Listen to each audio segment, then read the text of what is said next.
se poursuivent à New York. La voix du Mali est portée par le Premier ministre, ministre de l'administration territoriale et de la décentralisation. Le chef du gouvernement représente le président de la transition. Le général de division Abdoulaye Maïga s'adresse à la communauté internationale depuis la tribune des Nations Unies. Je vous invite à suivre le Premier ministre.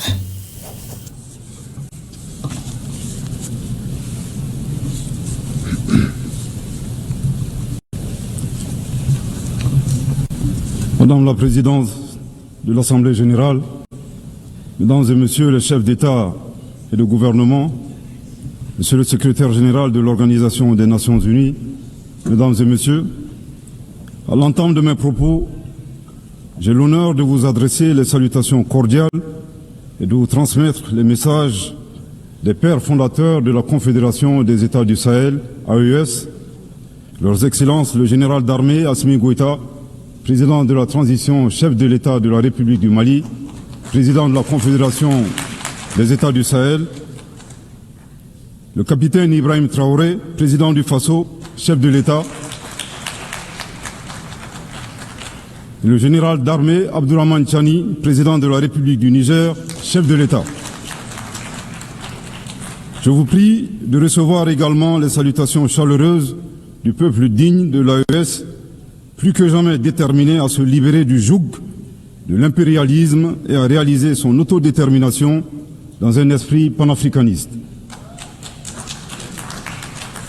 En vous adressant les vœux de succès de la Confédération des États du Sahel pour votre élection à la présidence de cette 80e session de l'Assemblée générale, Madame la Présidente, je félicite en même temps votre prédécesseur, Son Excellence M. Philemon Yang, de la République du Cameroun pour son leadership exemplaire durant les travaux de la 79e session.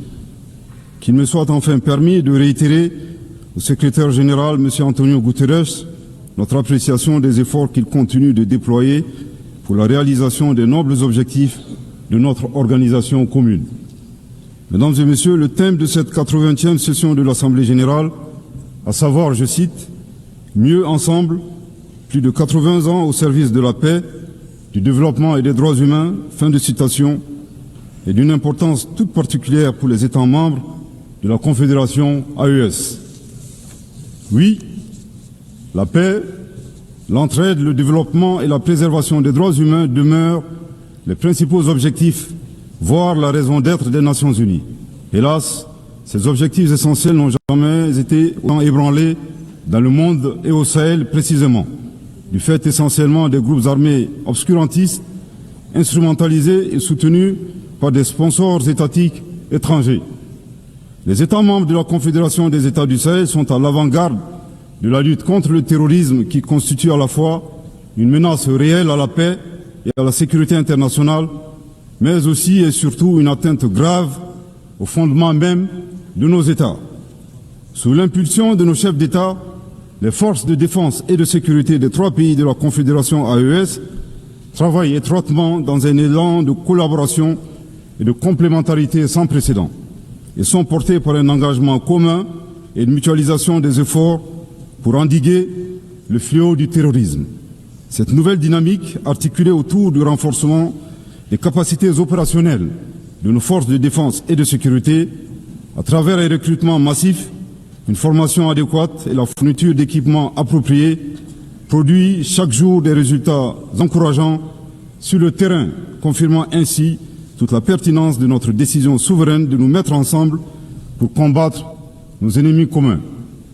À la différence de certains États qui ont ouvert des couloirs de passage sur leur territoire aux terroristes, en vue d'attaquer d'autres pays ou d'offrir leur territoire comme base arrière, les pères fondateurs de l'AES, par engagement panafricaniste et dans le souci de préserver les intérêts de leur population, ont décidé de sécuriser leur pays tout en évitant une propagation de la menace vers d'autres régions africaines, voire dans le monde, effectuant ainsi un véritable travail de sécurité publique, régionale et mondiale.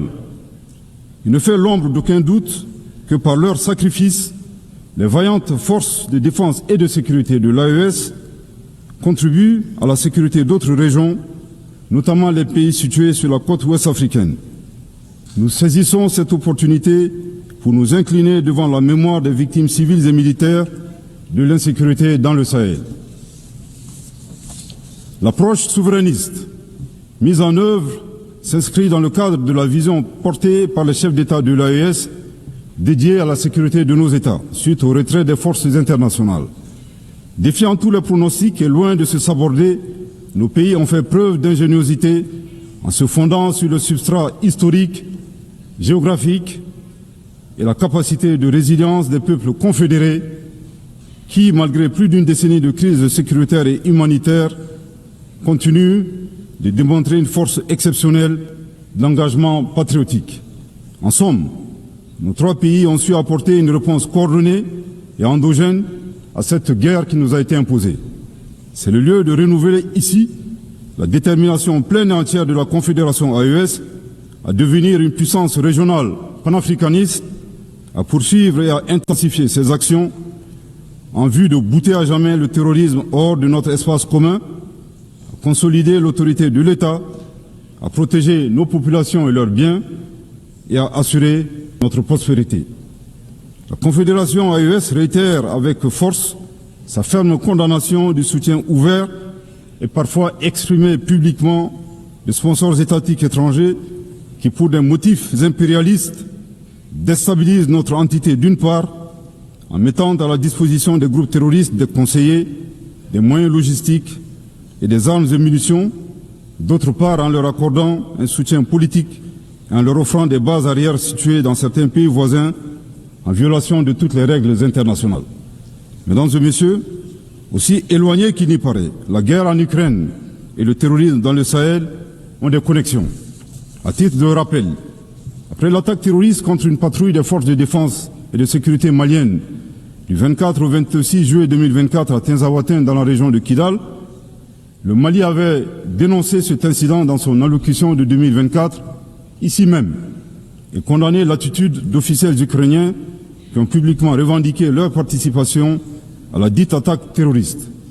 De ce comportement atypique, nous avons déduit tout simplement que les officiels ukrainiens ont malheureusement confondu la scène internationale et la scène de théâtre. Une année plus tard, la situation s'est accrue avec le régime et le régime ukrainien est devenu l'un des principaux fournisseurs de drones kamikazes aux groupes terroristes dans le monde. Dans ce contexte, certains États occidentaux doivent cesser de fournir des armes à l'Ukraine au risque de contribuer à la promotion du terrorisme international. Pour d'autres, dont le régime français nostalgique de la colonisation est préoccupé par sa perte d'influence dans le Sahel, l'appui au régime ukrainien relève d'une manœuvre consistant à occuper l'attention de la communauté internationale sur la guerre en Ukraine, tout en sponsorisant les groupes terroristes évoluant dans le Sahel.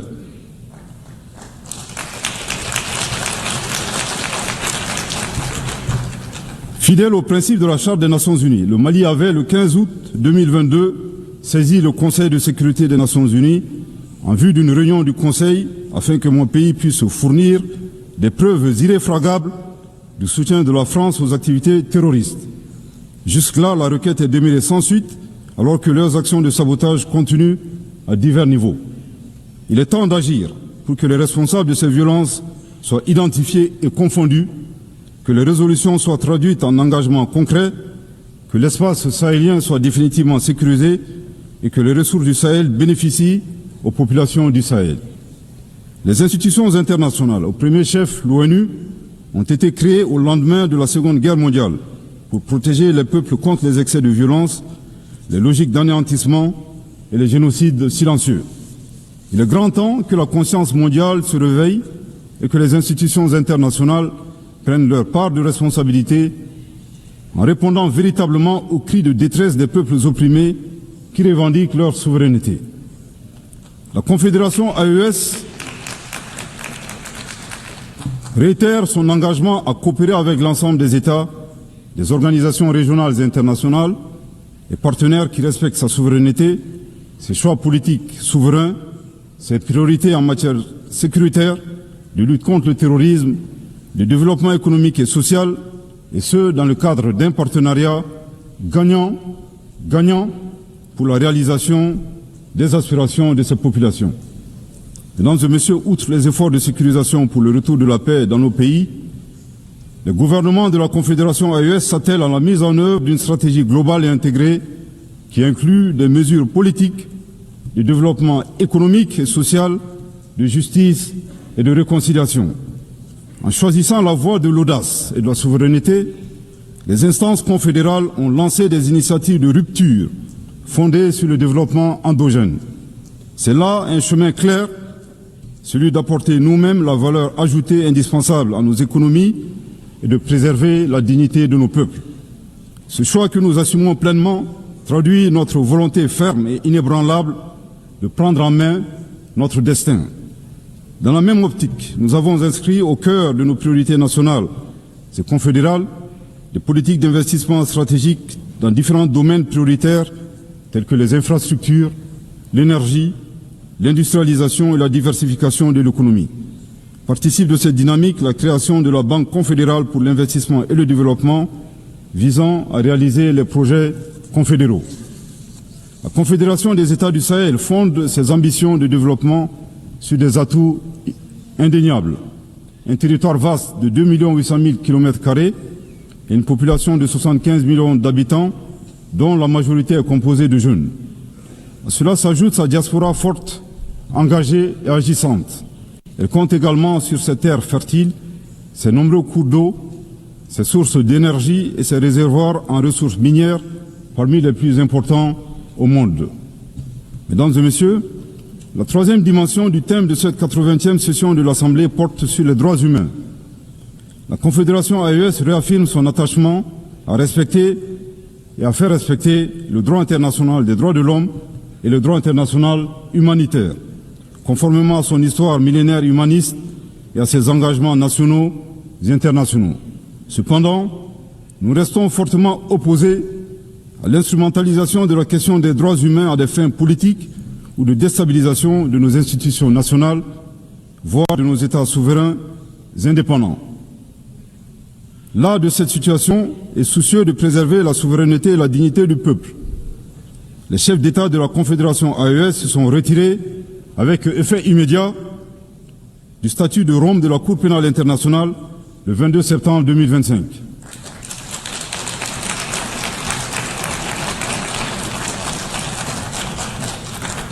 À ce retrait s'ajoute leur volonté de privilégier dorénavant des mécanismes endogènes de justice en adéquation avec leurs valeurs sociétales et dans l'intérêt du peuple de l'AES. Nous dénonçons également le double standard observé par certains acteurs internationaux, dont le curseur se déplace en fonction de leurs intérêts. Ces donneurs de leçons ne sont d'ailleurs eux-mêmes pas les meilleurs exemples en matière de respect des droits de l'homme. Nous appelons nos partenaires à privilégier le dialogue et la coopération qui demeurent les meilleurs leviers pour promouvoir les droits humains à travers le monde. Mesdames et messieurs, au moment où nous célébrons les 80 ans des Nations Unies, force est de constater que notre cadre multilatéral, incarné par l'ONU, est mis à rude épreuve dans un contexte international marqué par la polarisation, le retour progressif du nationalisme, du protectionnisme, du repli sur soi et des rapports de force. En dépit de cette réalité conjoncturelle, le constat est que les trois objectifs majeurs consignés dans la Charte des Nations Unies, à savoir la paix, le développement et les droits humains, restent pertinents. Pour la réalisation de ces objectifs, nous avons besoin, premièrement, d'une organisation des Nations Unies véritablement rénovée, réformée et adaptée aux exigences de notre temps. C'est une condition essentielle pour mieux asseoir sa légitimité internationale et assurer l'application effective de ses décisions. C'est l'occasion de rappeler avec force que l'Afrique demande depuis une vingtaine d'années des réformes pour réparer l'injustice historique qui lui est faite, en ce qui concerne sa représentativité au Conseil de sécurité. Je réaffirme ici le soutien total de la Confédération AES à la position commune africaine sur cette question, énoncée dans le consensus des îles Unis et la déclaration de Sirte, afin que l'Afrique puisse disposer de 2 sièges permanents et de 5 sièges non permanents.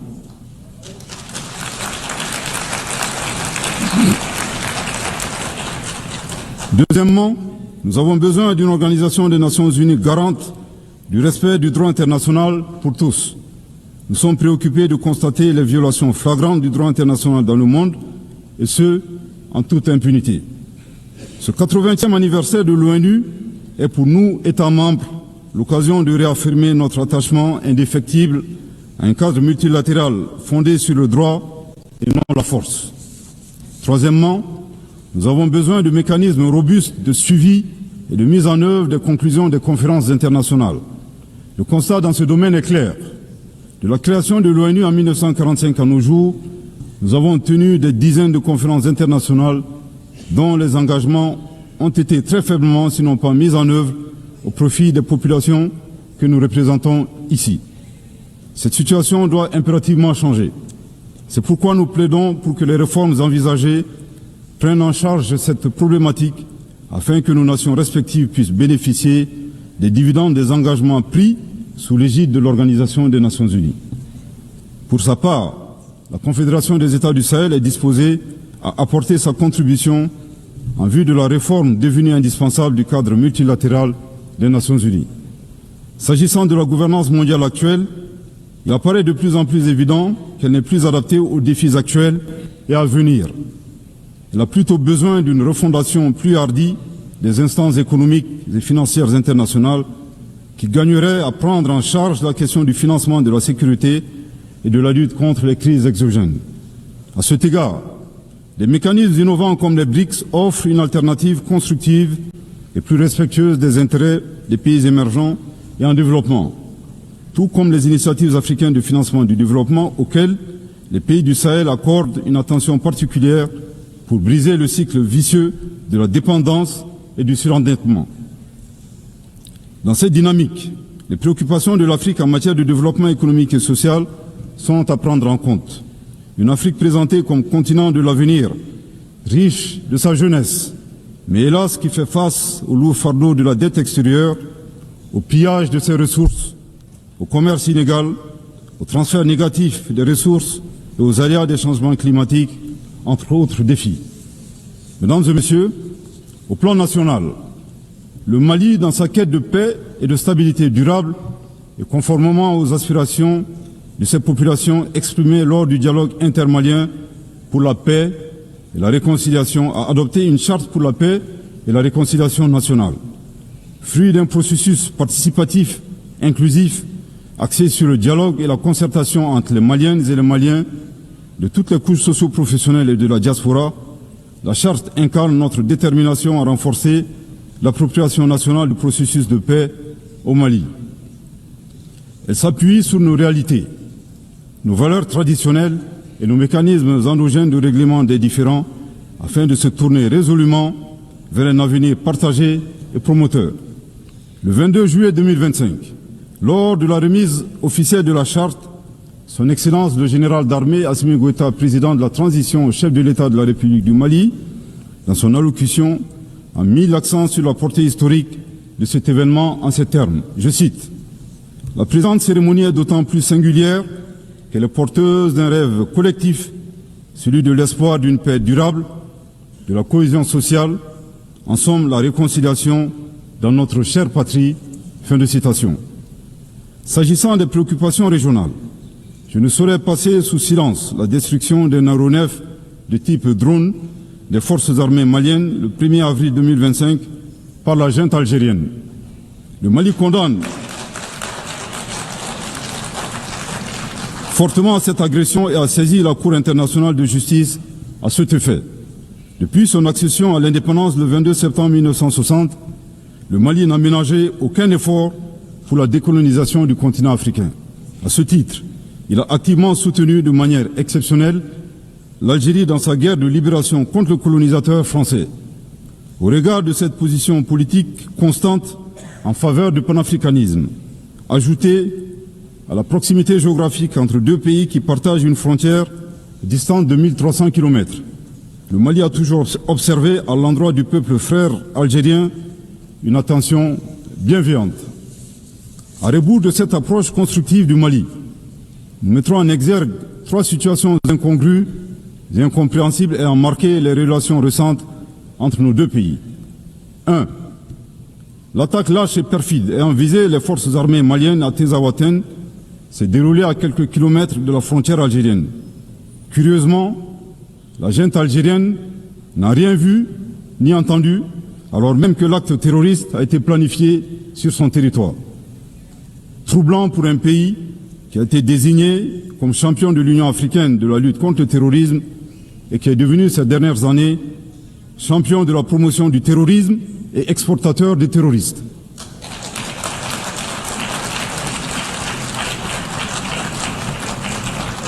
Deux, comme annoncé, la junte algérienne a annoncé un drone malien acheté sur fonds propres à la sueur du contribuable malien, au motif fallacieux de la violation de leur espace aérien.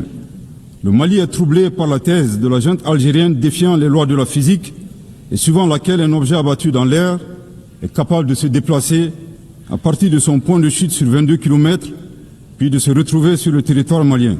En effet, il est utile de souligner que les débris du drone malien se sont retrouvés sur le territoire malien, validant nos arguments.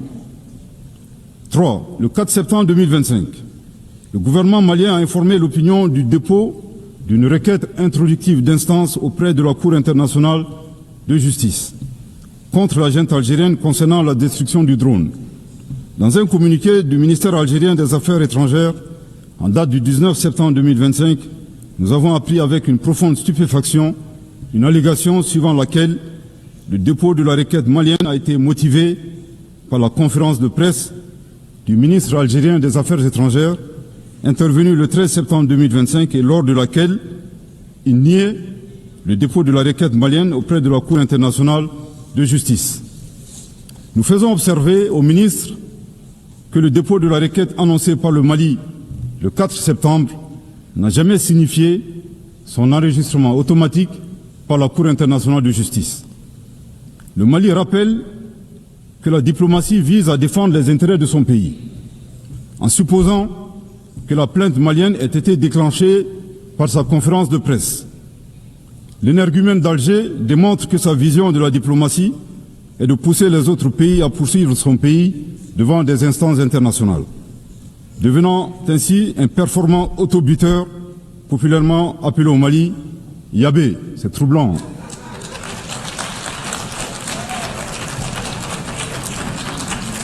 Au passage, le Mali rend un vibrant hommage au ministre des Affaires étrangères de la junte algérienne. En effet, le mensonge corrompant tout, il vient doter toute crédibilité à la version algérienne de la destruction du drone malien.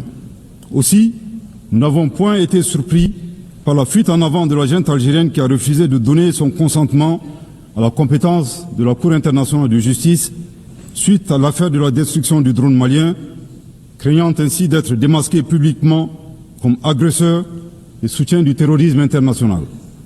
Au regard de ces trois points insolites, le Mali recommande à la junte algérienne, d'une part, de faire sienne cette citation de Amadou Hampâté-Bâ dans Vie et enseignement de Thierno Bokar, le sage de Badiangara, je cite, « Certaines vérités ne nous paraissent invraisemblables que tout simplement parce que notre connaissance ne les atteint pas. » Fin de citation.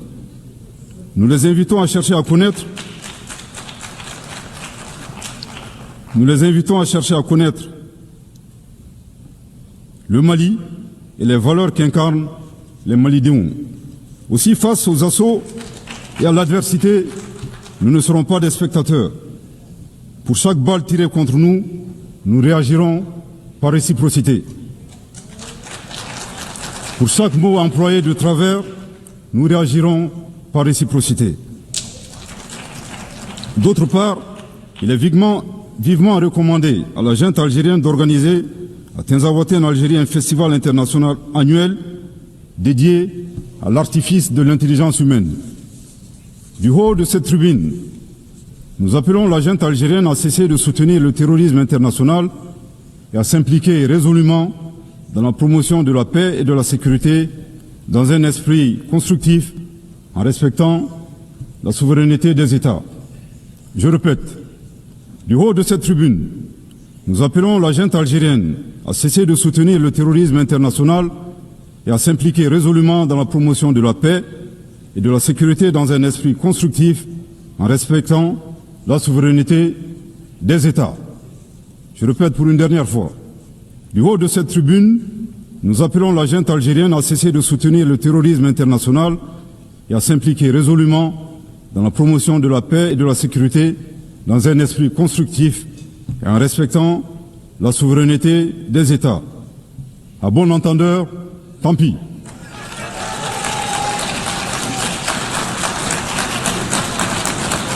Madame la Présidente, Mesdames et Messieurs, l'occasion est ici propice pour exposer l'avis d'un citoyen, le point levé à l'aube de notre souveraineté retrouvée, partagée par le peuple de la Confédération AES.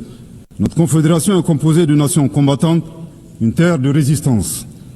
Ce que nous affrontons, ce n'est pas un simple conflit intérieur, c'est une guerre hybride soutenue par des intérêts impérialistes où les ennemis de la paix portent parfois des cravates.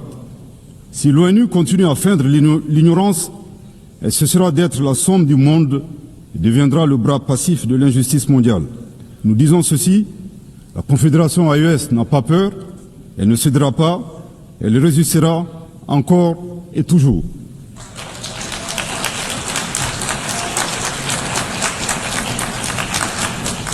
Toutefois, la Confédération AES donne aux Nations Unies une opportunité historique, celle de se placer du côté de la vérité, celle de reconnaître que le peuple de l'AES est agressé, celle de soutenir une confédération qui combat à la fois pour elle-même et pour l'Afrique, pour la stabilité du continent et indirectement pour celle du monde entier.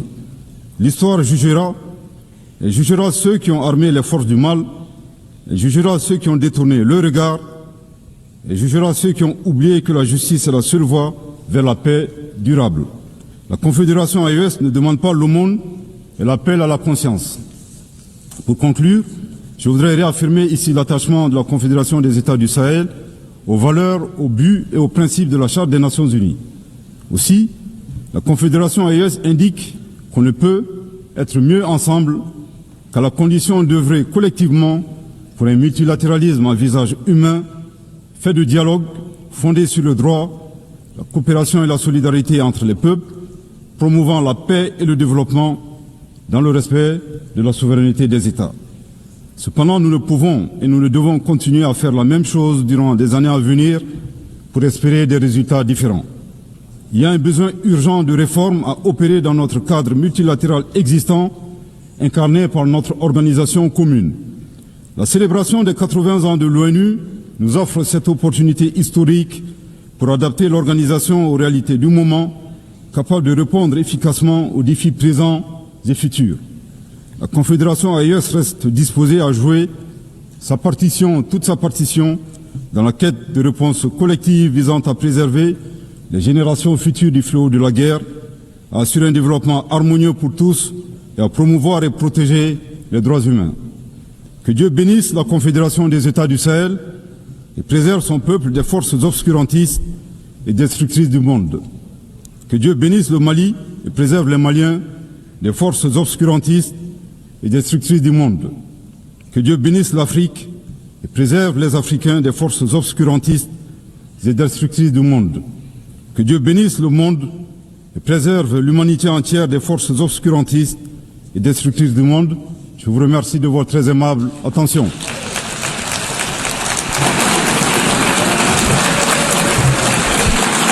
Au nom de l'Assemblée générale, je tiens à remercier le Premier ministre, chef du gouvernement et ministre de l'administration territoriale et de la décentralisation de la République du Mali.